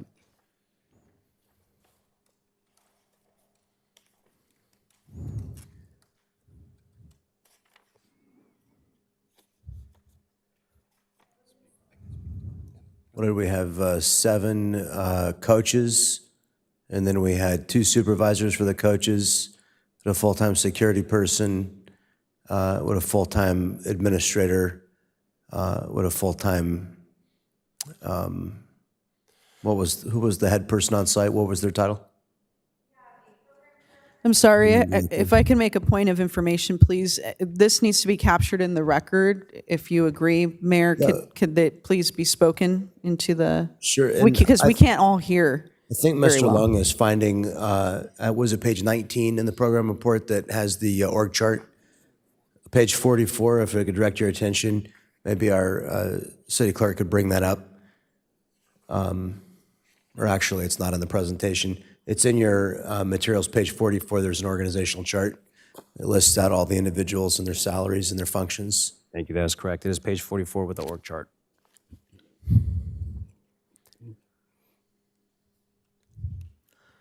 So So- I see an NC, is that a coach? Navigation coach, correct. Okay. And I see CM, is that a case manager? Correct. Okay. And Navigation so- coach is what is more commonly referred to as a peer support individual. Okay. And both of these roles will be active? Yes. Okay. And then what's the total number of clients that we're expected to serve? So for the entire program for both cities, we're anticipating 250 for the year. So our allocation in the city of Vista will be roughly 190 individuals. So if it's 250 for the year, and could you tell me the number of clients at one time? So we'll have a max capacity of 48 beds. Assuming that we operate at maximum capacity, it will be 48 clients at one time. And 250 for the year, how does that break down in terms of how long we expect people to stay? So clients will be allowed to stay up to 120 days. Of course, we don't anticipate every client will need to stay for 120 days, but they have that ability to stay up to 120 days. So that math, if we look at 48 individuals who will stay for the full length of their ability, would be 192 clients. Adjusting a little bit for individuals who might exit sooner than that, we can move with 250 for the entire program between both cities. Okay. And in the evening, just a random evening, how many staff would be available? On a random evening, there would be 5 staff members living on site at all times. There would be 2 navigation coaches supervising the 2 buildings. There would be 1 person on duty monitoring the security cameras, an on-call security person who lives on site available 24/7. And there could potentially be case managers still there, but that, like after dinner, everything's cleaned up, you're looking at 2 navigation coaches and someone, either the security officer or someone else monitoring your security cameras. Great. So that sounds like a good amount of support in an evening. And the case managers, what would their hours of operation be? They will be flexible. We're looking at 40 hours a week, but those don't necessarily have to be in the middle of the day. We want them to be able to capture time with their clients. So if they have a client that is usually out during the day, maybe they have a part-time job, those hours can be flexible to make sure they're meeting with all of their people. Awesome, right? Because sometimes you might have to start a little earlier, and sometimes you might need to go a little bit later. So I definitely want our case managers to have that flexibility for the real-life challenges that the clients will be facing. And how would that break down if there's a maximum of 48 participants and every participant needs to be engaging in case management? Is that correct? Case management is not mandatory, but it Okay. is definitely preferred, and we will be pushing for clients to receive case management. Okay. Just as a point of reference, at the Haven House Emergency Shelter, we had a 49-bed shelter that was operated with just 2 case managers, and this program is allocating 3 case managers, plus I believe the program manager has offered to take some cases too. Okay. So the activity will be spread across several professional personnel who will be able to handle the sensitive caseload for these clients. Okay. And I also do want to reference just some of the ideas that are coming out of, is it Retread? Retread. Retread. I really loved the description, right? Welcome to the Buena Creek Navigation Center. We're so glad you're here. And another very impactful statement there at the end. And I do appreciate the 10 Commandments as well, the culture that is intended to be at this space, and the number of full-time, living on the site individuals who will be able to be present there. So I really appreciate that. And thank you for being here, for stepping in and filling in the gap. This is a really important time for our city to take some action when it comes to homelessness. I think that we have done the most essential part as a council and as a city, and with our incredible staff. We've done the most essential part of being able to secure a space for people. But the real work happens with the professional services and the quality of care that we get to provide for people once they are in that space. So thank you for being here and stepping in and offering your amazing services to our community at this time. Thank you. Thank you. Daniel, welcome. Retread, I'm looking forward to all that is to come in the next few years. And Jonathan, I just want to thank you and staff for the incredible job you've done with this. I know it's been done in a very short amount of time, so I just wanted to give you kudos for that. And I, once again, want to thank Senator Blakespear for making this possible, because without the leadership at our state level, this wouldn't be coming to Vista.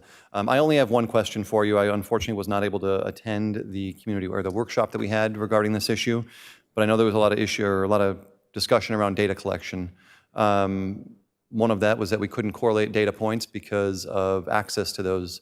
Is that going to change, or are we going to be allowed to access certain data that we wouldn't have before, so we can correlate unique versus repeat or duplicate individuals? Yeah, so one of the struggles that Vista's been struggling with is that certain service providers might not necessarily be using Clarity to its full extent. I believe that Retread has gotten on board 2 former PATH homeless outreach workers. From personal experience, PATH is very committed to using Clarity, and as a former PATH employee, we fully use Clarity to 100%. Knowing that we are going to put the data into Clarity, we can get a lot better reports coming out for council. I know staff is looking at other options to come up with other reports that aren't necessarily provided by regional task force through Clarity. So we are trying to make sure that council has the data that they're requesting. Wonderful. I will go ahead. To offer, just another point to answer your question directly. This project itself won't grant the city the access to HMIS that we've been seeking. So we're still considering other options for that. But to Daniel's point, we have worked very closely with Retread, and they've worked very closely with RTFH to understand what those standards are, so that when we do have that opportunity, all the data will be inputted and ready to compile all the reports as requested by the city council. I really appreciate you clarifying that, because what I wanted to know is if we would have access to HMIS, and apparently we do not. But I mean, there's much data as we can collect to make sure it's as accurate as possible, so we can make sure that we're moving the needle in the right direction on this issue. But I appreciate all the hard work on this. I look forward to what we're able to accomplish, and thank you again. Yeah, I'd just like to add the regional task force has been open to coming up with creative dashboards for council to really provide the data. As long as the data is going into Clarity and we're using Clarity to its fullest extent, we could definitely get you some more creative dashboards there. I'm sorry if I missed something there. Explain again why we're not going to get access to HMIS. For access to HMIS, we need to be a direct service provider. So How the is city this not considered direct service provider? We are contracting with Retread. So the city of Vista would need to be providing direct services. I know staff is looking into options for the city of Vista to be a service provider, but this program unfortunately will not be that program, because we've contracted with a nonprofit. If I may clarify, Retread will have access to Clarity and HMIS, and we will be able to provide all kinds of statistics and data to you. Okay. Councilmember O'Donnell? I don't think we've had a motion, so I just want to make a motion to approve the staff recommendations for this.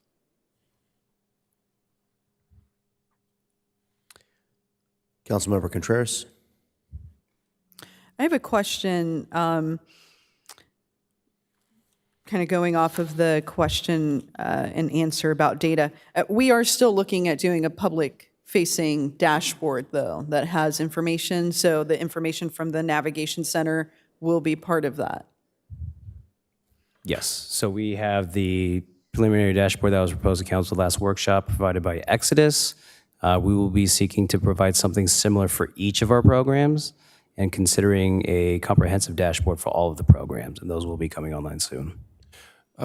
Just note, Regional Task Force also does have a public dashboard available where you can customize exactly which programs you'd like to see data for. Like I said, this comes down to ensuring that we're putting the data into HMIS. So as long as we're putting data into HMIS, you can actually go to the Regional Task Force website and pull up a dashboard there. It may not provide the complexity of data that you're looking for, but it will give you exits, entrances, where people are going, who's coming in. Perfect. Is that something that could be provided to us? I mean, you can just email us. Of course. Thank you. I appreciate that. Thank you, Retread, for taking the city of Encinitas and Vista up for this navigation center, trying to break the mold here and really ensure that folks that are suffering due to a lack of housing and stability that housing brings.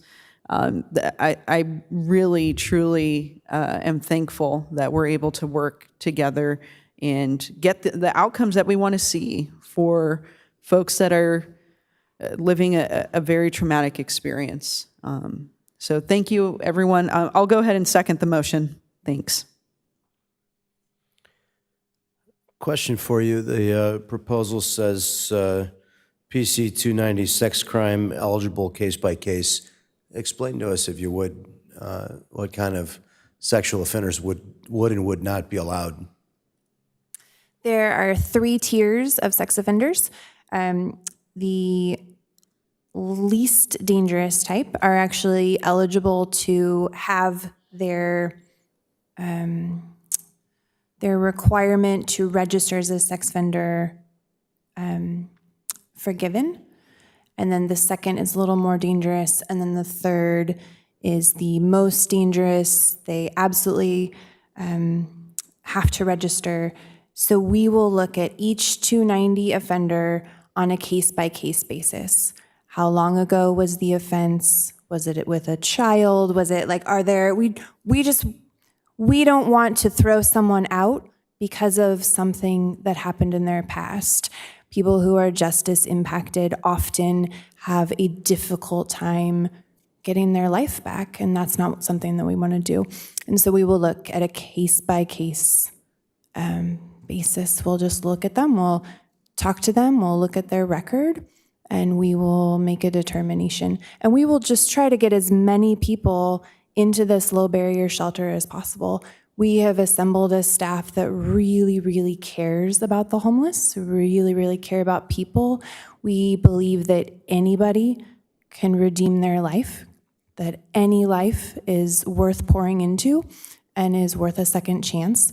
And so unless there is an imminent danger to our staff or to our residents, especially to our DV impacted or sex trafficked victims, unless there is an imminent danger, we will allow everyone to enter the navigation center.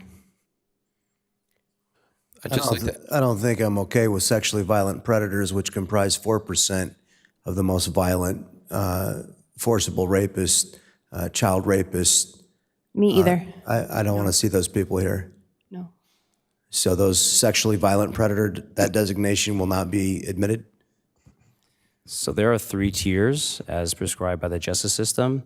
The lowest tier, the justice system considers What very about low the risk highest of tier, repeat the offense. sexually violent predator? Yeah, so type 3, those will be the ones that the city designees will want to take a very close look at. And if it's the city council's direction to not allow any of those type of offenders, then we will make sure that I don't want any sexually violent predators in our community. Yep. That absolutely is non-negotiable. Yep. Deputy Mayor Melendez. I support your statements, Mayor. I think that we do need to have a more protective environment. Many of the people experiencing homelessness are victims of sexual violence. And while there might be cases in which someone ends up on the registration as a sex offender that are not related to a violent sexual violation of another person, I think that as a general rule, we should have more stringent requirements. So if I may, as the original intent of the case-by-case determination of PC 290, city staff recognizes that to adhere to a low barrier model, we should have as few barriers as possible. So this case-by-case determination is for us to disallow those very extreme cases, but we also believe that there are individuals who may have instances in their past that the justice system has determined to be very low risk for repeat offense. We want to ensure that those individuals are not rejected the opportunity to achieve permanent housing. So in order to be determined by a judge under California state law to be a sexually violent predator, a judge in a court has to make a finding that the probability of reoffense is almost certain. So for those individuals who have been deemed the 4% of the most violent, most egregious sexual offenders, they have been adjudicated by a court of law to be highly likely to reoffend. Correct. So I would ask the council to make an absolute finding that those individuals that are forcible rapists, child rapists, are not going to be admitted into this facility. For those people, they need a special place that's somewhere other than our community to live. Councilmember Green. So I would ask for a friendly amendment to accept a ban on sexually violent predators. Councilmember Green. That was my question, is if we needed to amend the motion to include that. So I would, if the maker of the motion would accept it, that we would add that caveat that any SVPs would be, denied entry into this facility in order to protect the most vulnerable within our community. Hopefully the maker of the motion would allow that amendment. I will 100% allow that. I'm totally on board. The second. Green, you offered the second, or did Councilmember Contreras? I agree. Okay, very good. Okay, so it sounds like we have unanimous acceptance of the prohibition on sexually violent predators. I am curious under what conditions you think, just an example, that somebody would not be required to have a case manager. Would that person probably not be staying very long if they're not going to work with a case manager? That is correct. Okay, all right. Okay, I don't have any other questions unless any other members of the council do. So we have a motion and a second with an amendment. And please cast your votes. And we are excited to get the facility up and running, and we're delighted that you're going to be running it. Somebody that's been long involved in our community. Congratulations on the opportunity. We're excited to work with you. Thank you. We're very excited as well. That item is approved unanimously, and that'll bring us to our last discussion item this evening, an agreement with MAC for the administration of our Vista Emergency Housing Assistance Program. If there are any members of the public that wish to speak on this item, they may indicate so by using the raise their hand feature, by pressing *9, or submitting a request to speak card. Speakers will be called upon after the presentation. Our Assistant City Manager, Imelda Huerta, will introduce this item. Thank you, Mayor. Good evening again, Mayor, Deputy Mayor, members of the City Council. Tonight, I will be reporting on the agreement with MAC for administration of the Vista Emergency Housing Assistance Program, or VHAP, with our housing program, homelessness program service manager, Jonathan Lung. We'll begin with some background behind tonight's recommended contract, where in August 2020, 2 contracts were approved by the City Council for rental assistance programs in support of the homeless prevention pilot program strategy of the strategic plan to address homelessness. Both contracts had exhausted funding after administering $334,000 to prevent 294 Vista residents within 96 households from becoming homeless. In June of last year, our City Council directed staff to create an ongoing rental assistance program, and later in October, the homeless prevention pilot program was updated to the housing retention strategy within the strategic plan, and a request for proposals was published to solicit an administrator for the newly funded Vista Emergency Housing Assistance Program, or VHAP. Okay, and I'll turn it over to Jonathan Lung to go over the program eligibility and the agreement. Thank you, Melda. Applicants will be deemed eligible for assistance through VHAP if they are residents within Vista City limits, qualified for unemployment benefits, or experienced a reduction in household income, incurred significant costs, or experienced other financial hardship during or due, directly or indirectly, to the coronavirus pandemic. One or more household members can demonstrate a risk of experiencing homelessness or housing instability, and household income does not exceed 65% AMI. Applicants deemed eligible will be required to submit documentation of need, which may include a termination notice, payroll check or pay stub, bank statement, medical bills accompanied by medical provider notice of inability to work or require time off, a signed letter from employer explaining applicant's changed financial circumstances, unemployment award letter, or self-certification of applicant's inability to pay the next month's rent and/or utility bill. Assistance will be awarded on a first-come, first-served basis for up to $10,000 and 6 months per household. Funds will be distributed directly to landlords, mortgage servicers, property manager, or utility provider. No funds will be dispersed directly to applicants. The recommended agreement with MAC is for 1 year of VHAP administration with the option to renew for 2 additional 12-month periods, but not to extend past December 31st, 2026, in accordance with the funding source expenditure deadline. Total annual contract price is $466,666, with $19,500 in staffing, $398,000 in assistance funds, and $46,666 in administrative costs. Monthly reporting to the city will include all basic demographic information, eligibility criteria of applicants, reasons for financial loss, total assistance awarded and time period, number of evictions prevented, summary of denied applications, housing retention follow-up with clients 6 and 13 months after assistance, including housing and financial status if no longer residing in the location assistance was received for, client satisfaction via survey, number of hours of financial education completed, and number of additional MAC programs referred to for VHAP recipients. This concludes staff's presentation for the recommended contract with MAC for VHAP administration. Are available for any questions. Deputy Mayor Melendez. Thank you. It's great to see this item come before us.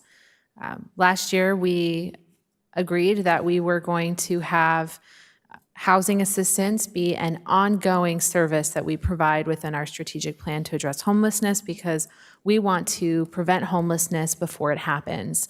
The success of similar programs leads me to believe that this will continue to be a successful program to serve VISTA families directly.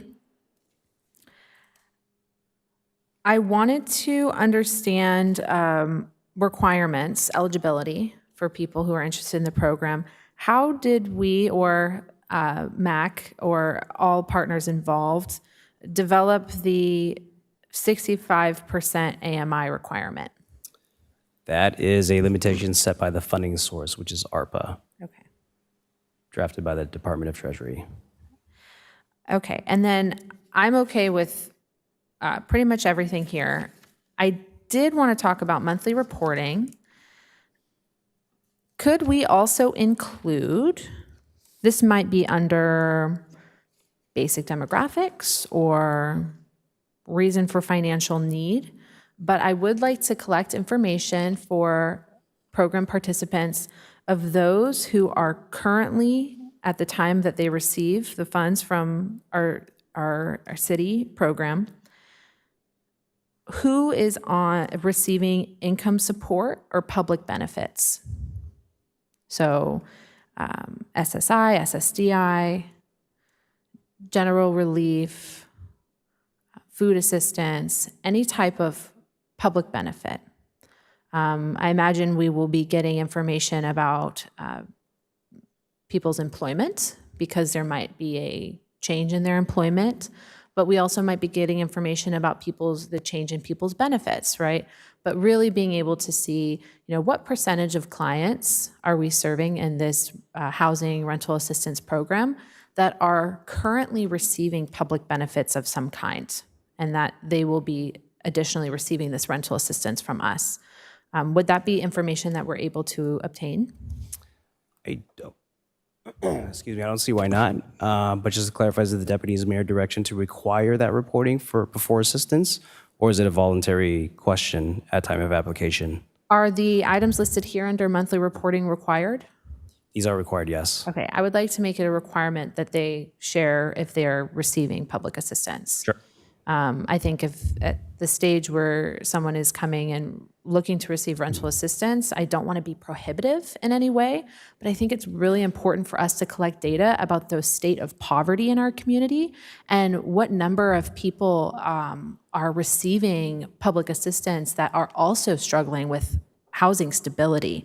I think that that's a really important policy question that I have when it comes to folks that are receiving that assistance. I don't want to prohibit them, but I do want to have that information so that we could potentially be more thoughtful and critical about the services that we're offering in the future.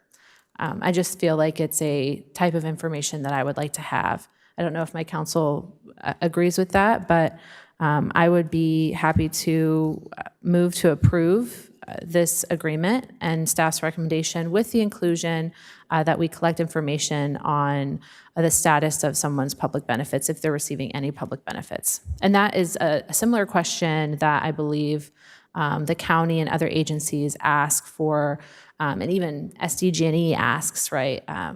If someone is eligible for discounts or reduced fees, there will oftentimes be questions of, are you receiving any type of public benefits? Are you on food stamps, right? So I think that that's a reasonable question to ask.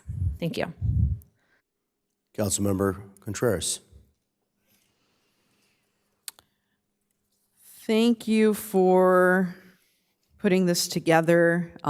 We saw how successful the pilot was. I think Deputy Mayor Melendez for suggesting that we go down this direction. Regarding the funding source, is all of the funding source for this program ARPA? Yes. Okay. So on the summary of denied applications, would we be able to identify folks that were denied simply because of the AMI requirement? Yes. Okay. Yeah, I'm curious to see that because, you know, someone could have a AMI of 66%, right? And come into a situation where they just cannot afford, you know, another month, or they just need a little bit of help. So I think that data would be really important for us as a council to have. I hope it doesn't happen, but there probably will be instances where we see denial because of AMI. That way we can have a further discussion about diversifying the funding if we need to do that in order to cover more folks in the city of Vista. And our pilot program was up to what was the AMI? I can't remember. It was maybe 40 or... Off the top of my head, I believe it was 60. 60, okay. Yeah, but it was lower than the current 65 limit. Right. Okay. Okay. Yeah, I'm really, really happy to see this and that we're going to be voting on it. And I just, seeing the success rate of the pilot, I know that this is really going to help folks maintain stability in their lives. And, you know, we saw a lot of families that were helped with the pilot program.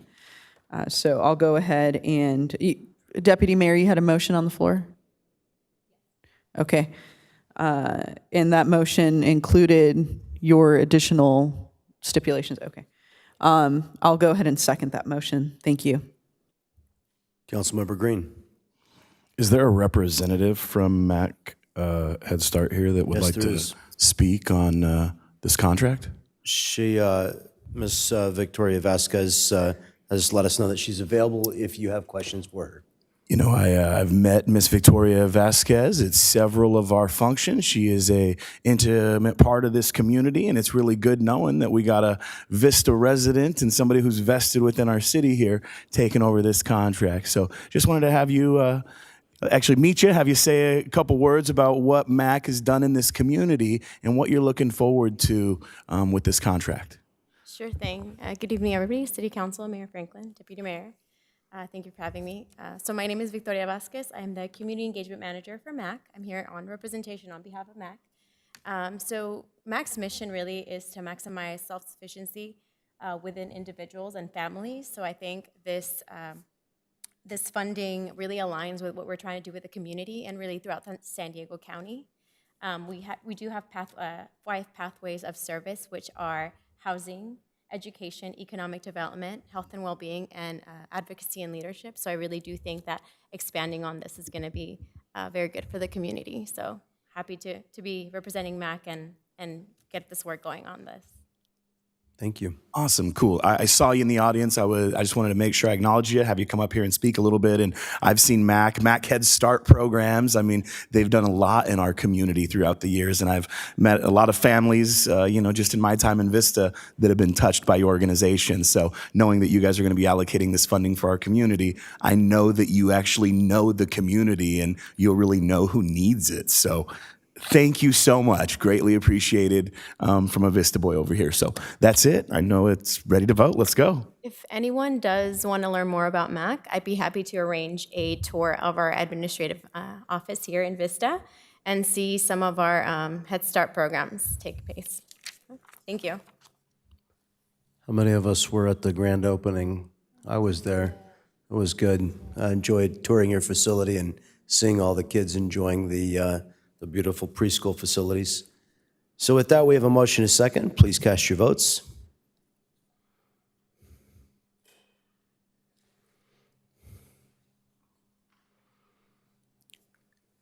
That item is approved unanimously. And do we have any more oral communication speakers? This is the final opportunity for oral communications. For those who did not speak under the first oral communication item on tonight's agenda, each speaker is given 3 minutes to speak on matters not on the agenda. And we have no additional speakers this evening, so we will go to remarks from staff. Does our Deputy City Clerk have any comments this evening? Our City Clerk? City Attorney? Happy New Year. City Manager? Thank you, Mayor. Wishing everyone a happy new year as well. We have a number of upcoming public community meetings that we're looking for resident input on. Those include meetings on traffic safety, infrastructure, the general plan, our parks and recreation needs analysis, and other topics. We have a new website called itsyourvista.com for information on any of those community events, and we invite the public to check that website out and please attend some of those meetings. We really like to get some public participation. And the only other thing I have is a reminder that our offices are closed next Monday, the 15th, in observance of Martin Luther King Jr. Day. Thank you. Thank you very much. Councilmember O'Donnell? Thank you. Happy New Year to everybody. Just a couple quick notes. On February 11th at 1 p.m. at the Thibodeau House, I will be at Thibodeau Park. I will be hosting a town hall directly in line with what we're hoping to get community input for the property at Madigual. And then we have a traffic meeting on February 1st. And correct me if I'm wrong, City Manager, but it is at the Hyatt. Is that correct? And what time is that at? I'm sorry, no, the traffic safety meeting will be here at our community room so- at 6 p.m. Perfect, thank you. Very fancy. And then I just want to do a quick report from Cal Cities. There was a bunch of stuff discussed, but the main one, which is something that I had brought up before, but I wanted to get more information about, is there is a measure that will be on the ballot for the CBRT.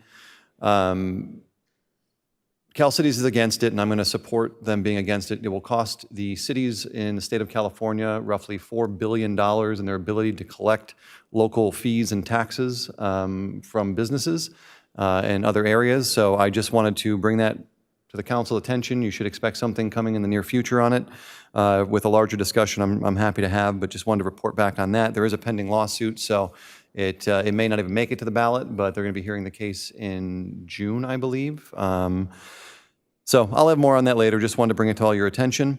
And then aside from that, like I said, Happy New Year, everybody. Want to wish my beautiful wife, Allie, back at home a lovely evening. And other than that, I appreciate the great discussion we've had tonight. Deputy Mayor Melendez? We're moving along. Yes, thank you everyone for a wonderful first meeting back in 2024. I want to just wish everyone health and prosperity in this new year. One meeting I want everyone to be looking forward to and anticipating is going to be on February 22nd. That will be held at Bellamente Montessori School for Emerald Drive Complete Streets project. We are going out again for funding for the Emerald Drive corridor, for improvements there for the neighborhood, and the greater the public participation, the more competitive we will be for those grants. So I will continue to share updates about that upcoming meeting in the future, and I look forward to everyone's participation. Have a wonderful night. Councilmember Contreras? I only have one thing to report. Now that it's public, I can talk about it. North County Transit District did hire a new CEO. I was part of the executive committee that put in a lot of hours whittling down our applicants, and the final decision was made by the entire board. I want to welcome our new CEO, Sean Donaghy, who joins us from Vancouver, Washington, where he really just did an incredible job, scored perfect on triennial reviews, which doesn't really occur too often, and has just a wealth of experience, and started as a bus operator. So it's just incredible. So I look forward to inviting him here to answer questions from the council, and for us to jointly provide direction as to what we want to see from North County Transit District here in our city. There are quite a few different projects that we're looking at, and I still have my hopes that we're going to be able to be very competitive for a grade separation at the Vista Village Transit Center, which would mean that the Sprinter would not be on the same plane as cars and first responders. It would be separated either up or down, and it would just make it a lot better in that intersection. So just want to report very exciting news. Thanks. Councilmember Green? Boom. Thank you, Mr. Mayor. All right. Two things, or lots of things on this piece of paper. Happy New Year 2024. Word. No more 2023. Wasn't a fan of that year. Pretty stoked about 2024. So that's good. When I was on vacation, we opened up a new park, Paula Vista Park. Complaints I get, parking. They be towing your car if you park at Mama's and Papa's. Make sure if you're watching and you're going to this park, park at the North County Transit District Sprinter Station. They won't tow your car there. Enjoy our parks. Also, thanks to Retread and Mac for your commitment to Vistans. You guys are going to be our boots on the ground in the trenches. Looking forward to hearing updates from you and hearing about the changes and the lives that are changing within our community. So thank you so much for that. If you guys have enjoyed traffic every morning over the past few weeks, it's going to be done tomorrow. Vista Unified School District goes back to school tomorrow. I get to get my son out of bed before 1 o'clock in the afternoon. So make sure that when you guys are driving around, you watch for the kids and know that the traffic is the kids' fault. Stop procreating, and it would be good. With that, love you, Vista. Thanks, everybody, for your time. And thank you, Council, for an amazing night of work. Mad love. Out. I love my wife more than Dan loves his wife. Thank you. Okay. The city has several vacancies on boards and commissions right now. We invite all the members of the community to get involved by checking out those boards and commissions. You can go to cityofvista.com/commissions. We have an upcoming deadline to apply by February 5th for consideration at the next council meeting. So I hope you'll take a look at those ways to get involved in the city. The State of the City address will happen on Monday, the 22nd. So members of the community are encouraged to reach out to the Chamber of Commerce for a ticket to that happening. And I think I love my wife, Shauna, probably more than anyone loves their wife. And I appreciate her allowing me to serve the people of Vista by being mayor and being here. So yes, she has given more years without me coming home than all of your wives yet. So she deserves a high level of praise for that. And as do all of your families for allowing you to serve as well. Good night, all.